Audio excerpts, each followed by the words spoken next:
Today, we're going to sharpen our language skills just a little bit. Using precisely the right word can be the difference between really persuading someone and just kind of confusing them. Let's get into it.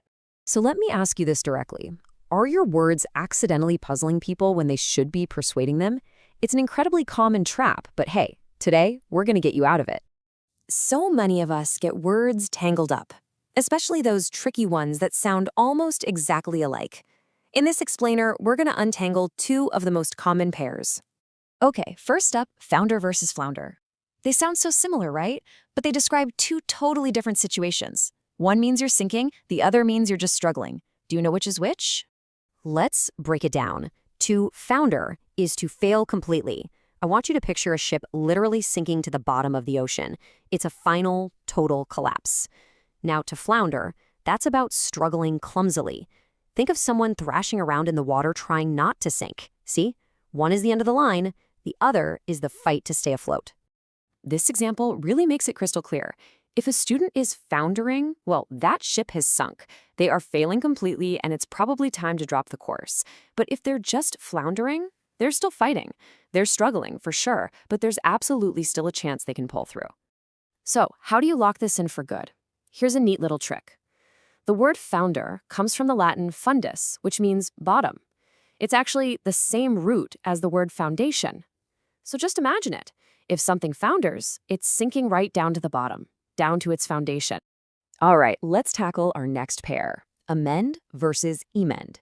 Now these are even trickier because they look alike, they sound alike, and they both have to do with improving something. So what on earth is the difference? Here is the main thing you need to remember. Emend is broad. It's an everyday word. You can amend your way of life, you can amend a law, you can amend a situation. But emend, that's a specialist's tool. It's used almost exclusively for correcting a text. Think of an editor with a red pen meticulously fixing errors in a document. That's emending. But here's a super fascinating little piece of trivia for you. These two very distinct words, they actually share a history. They're what linguists call doublets. And what are doublets? Well, you can think of them like long-lost siblings. They come from the exact same root word, in this case, a Latin word that means to remove a fault, but they came into the English language at different times. And because of that, they ended up with slightly different spellings, and they took on their own very specific meanings. So let's make this really practical. You amend big, broad things. You amend the U.S. Constitution. You try to amend a difficult situation. It's all about general improvement. But you emend with precision. You emend a line in a Shakespeare play to get it back to its original form, or you emend a typo in a historical document. It's all about that careful, specific correction of a text. Okay, so we've untangled founder from flounder and emend from emend. But why does any of this really matter? Well, it all comes down to a really powerful idea. Precision is power. Choosing the right word isn't just about being a grammar nerd. Not at all.